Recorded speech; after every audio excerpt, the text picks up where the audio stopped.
बाल्यावस्था का शुरुआती दौर भावनात्मक विकास के लिए खाली स्थान एक काल होता है। तो बच्चों, बाल्यावस्था जब शुरुआत होती है बाल्यावस्था की, उसमें भावनात्मक विकास के लिए कैसा अवधि होती है या कैसा काल होता है वह, तो इसी बारे में बात करेंगे बच्चों। बाल्यावस्था की अवधि जो होती है, उसमें जब हमारी बाल्यावस्था शुरू होती है तो उम्र क्या होती है बच्चों, 0 से 6 तक होती है। जन्म से 6 वर्ष तक शैशवावस्था, उसके बाद 6 से 12 वर्ष तक बाल्यावस्था। तो बाल्यावस्था जब शुरुआत होती है तो बच्चे की जो भावनाएं होती हैं वह बहुत ही कैसी होती हैं, संवेदनशील होती हैं। मतलब कि वह बिगड़ भी सकती हैं और ठीक भी हो सकती हैं। जैसे कि आप देखते होंगे कि कुछ बच्चे कैसे हो जाते हैं, कुछ बच्चे 6 से 12 वर्ष की उम्र में जब उनकी बाल्यावस्था चलती है तो वो बहुत ही जिद्दी हो जाते हैं, क्रोधी, बात बात पर उनको चिढ़ आने लगती है, क्रोध करने लगते हैं। या कुछ ऐसे बच्चे होते हैं जो जरा सा डांट दिया और भयंकर तरीके से, बुरी तरीके से रोने लगते हैं। तो ये अवधि बच्चों कैसी होती है, काफ़ी संवेदनशील होती है।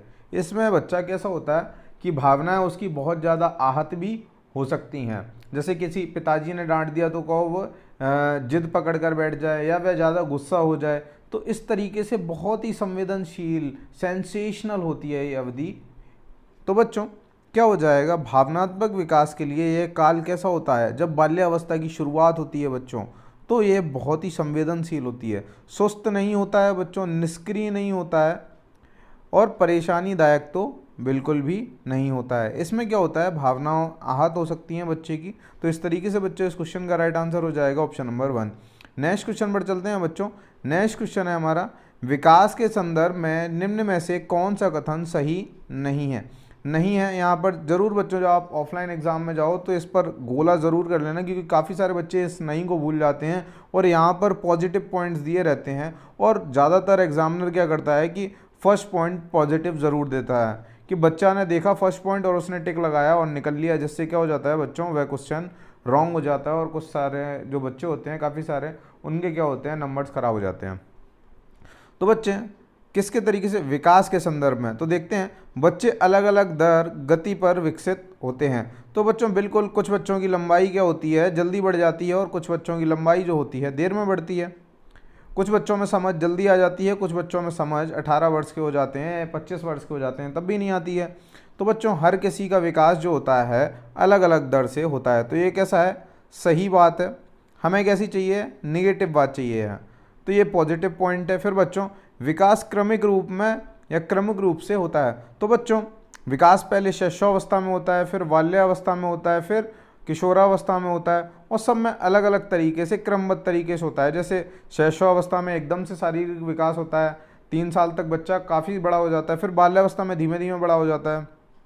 फिर बाल्यावस्था से जैसे ही किशोरावस्था में पहुंचता है, फिर एकदम से बालक बड़ा हो जाता है और अपनी जो शारीरिक लंबाई होती है और भार होता है वह पूरी तरीके से पा लेता है। तो क्रमिक तरीके से विकास चलता है, शैशवावस्था, बाल्यावस्था, किशोरावस्था, प्रौढ़ावस्था। तो ये भी क्या है, प्लस पॉइंट है, सही बात है विकास के बारे में।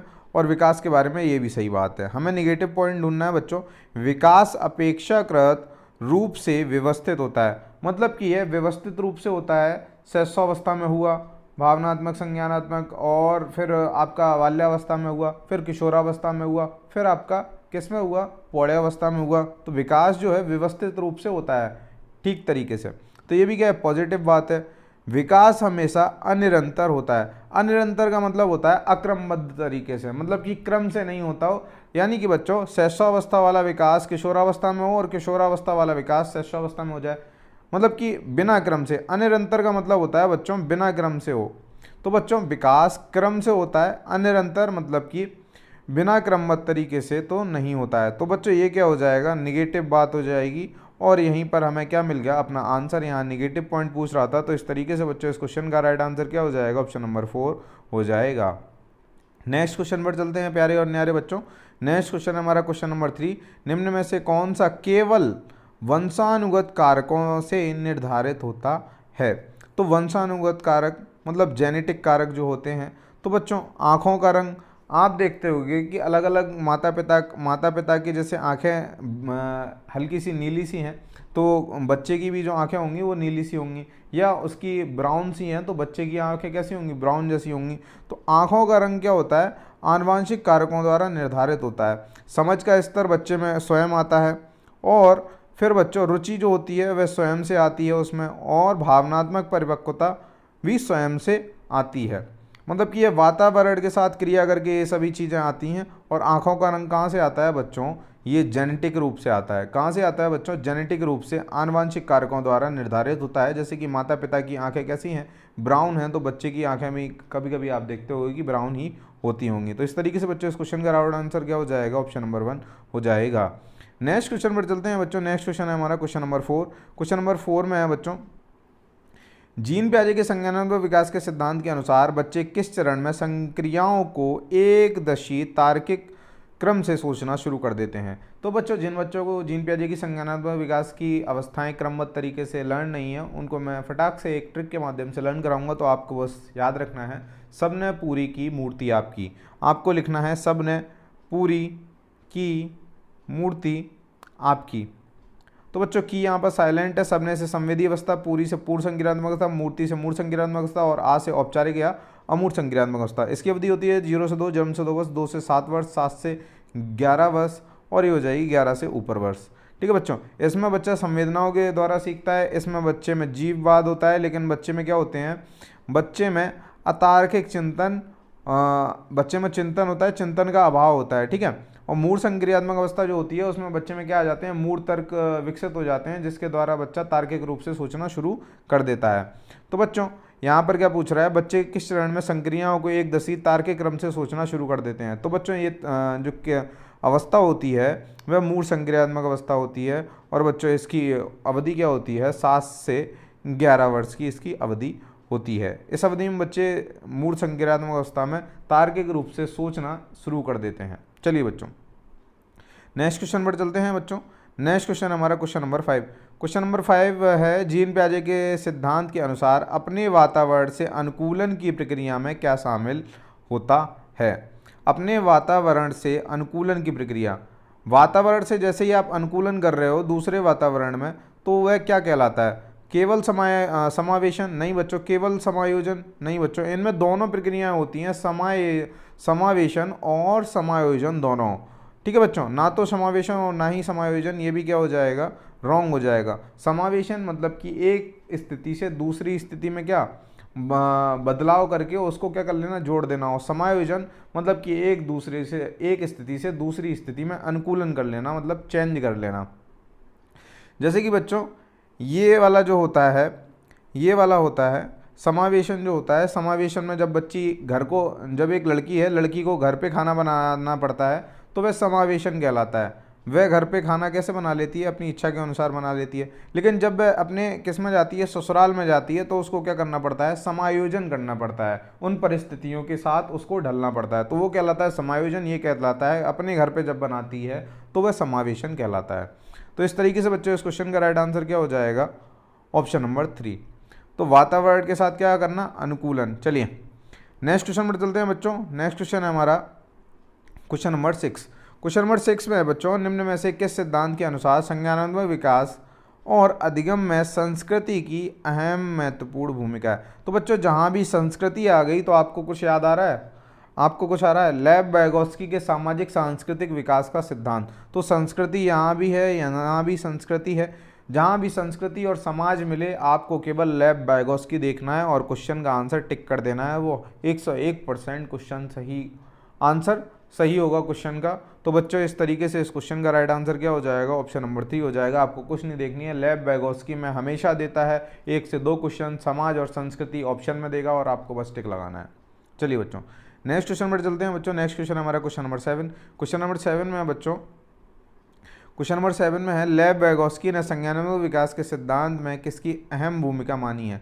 तो लेव वाइगोत्स्की है, समाज आ गया है पहले ही नंबर पर। तो सामाजिक संपर्कता मतलब जब बच्चा समाज से संपर्क स्थापित करता है, समाज में घुलता मिलता है, तो उसकी संज्ञानात्मक विकास की प्रक्रिया है वो क्या होती है, समाज के द्वारा जो समाज होता है वो उसकी संज्ञानात्मक विकास मतलब समझ के विकास में एक महत्वपूर्ण भूमिका निभाता है। अगर उसकी सोसाइटी गंदी है तो उसकी समझ कैसी हो जाएगी, गंदी। अगर उसकी सोसाइटी बहुत अच्छी है तो उसकी समझ कैसी हो जाएगी, बहुत अच्छी हो जाएगी। इस तरीके से बच्चों सामाजिक संपर्कता क्या हो जाएगा, राइट आंसर हो जाएगा। और दूसरा जो मैंने अभी आपको ट्रिक बताई कि लेव वाइगोत्स्की जहाँ भी मिल जाए आपको क्या करना है, सामाजिक संपर्क, सामाजिक शब्द को टिक कर देना है और सांस्कृतिक शब्द को टिक कर देना है। कंठस्थ स्मरण मना है, स्मरण करवाना। विलंबित नकल, नकल भी करवाना मना है। जैविक परिपक्वता जैसा कुछ है नहीं और लेव वाइगोत्स्की ने ऐसा कुछ बोला भी नहीं है।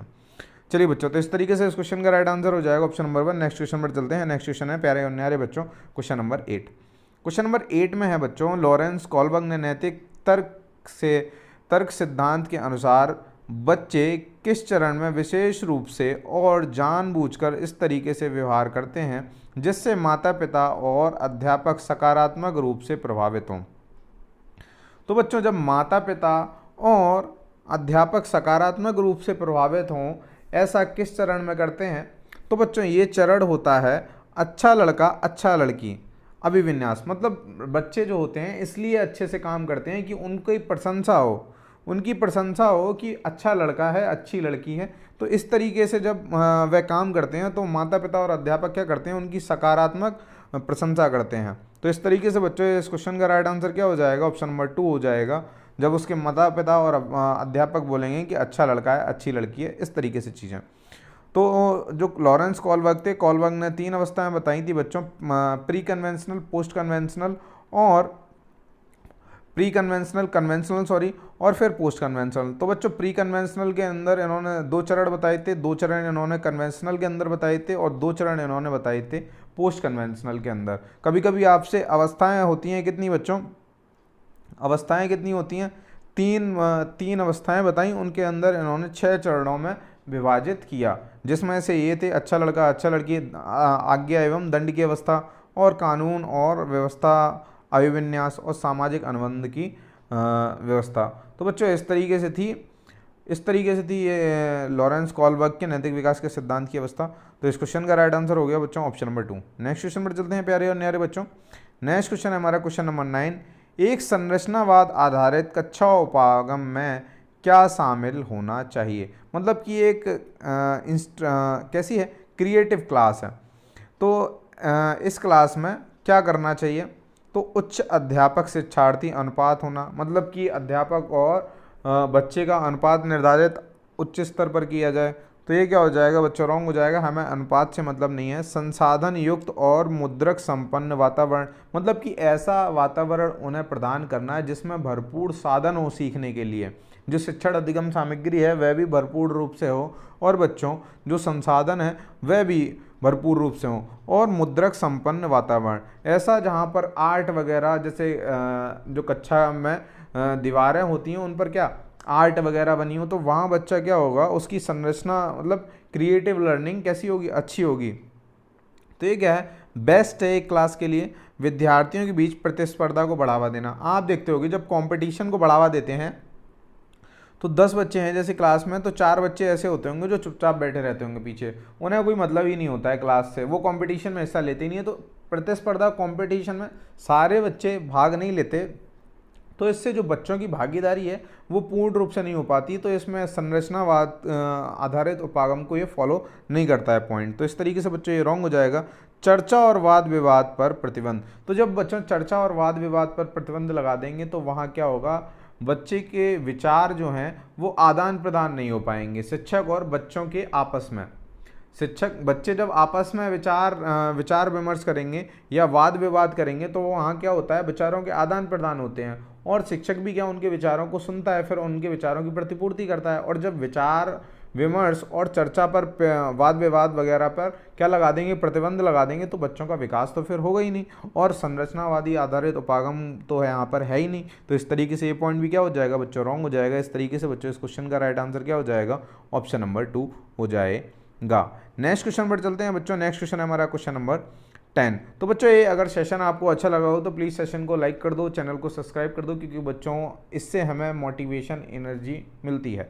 चलिए बच्चों, तो क्वेश्चन नंबर 10 है, हार्वर्ड गार्डनर के बहुबुद्धि सिद्धांत के अनुसार दूसरों के संवेग, भावनाओं और मनोदशा को समझने की योग्यता प्रत्यक्ष रूप से खाली स्थान बुद्धि से संबंधित है। संवेग मतलब कि इमोशंस, ठीक है बच्चों।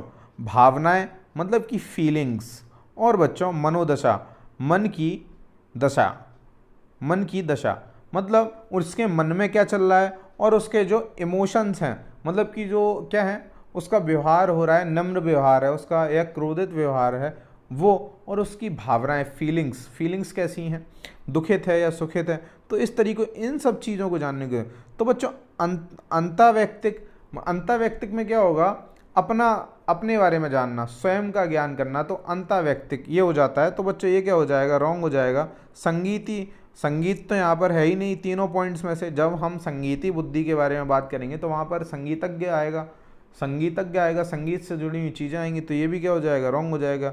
भाषाई, तो ये भी रॉन्ग हो जाएगा। यहाँ पर कहीं भाषा का प्रयोग और भाषा जैसी तो कोई बात निकल कर आ नहीं रही है। यहाँ पर क्या है, फीलिंग्स हैं, इमोशंस हैं, और क्या है, मनोदशा है, मतलब दूसरे के मन की दशा, उसके मन में क्या चल रहा है।